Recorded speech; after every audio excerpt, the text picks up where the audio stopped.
الله. السلام عليكم ورحمة الله وبركاته. اليوم هذا فيديو خاص بأهل الكويت. إذا كنت من أهل الكويت أو عراقي وقاعد في الكويت أو قاعد بالكويت يرجع كذا على طول خشعة يا عمي رايح للكويت فتابعني هذا الشرح تحويل رصيد من خط كويتي إلى خط كويتي آخر.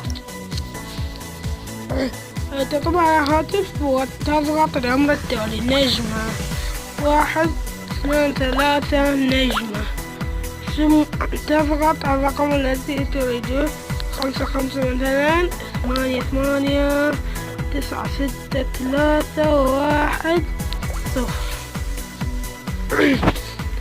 وتضغط النجمة وتضغط اتصال وخلاص يضبط معك. السلام عليكم ورحمة الله وبركاته.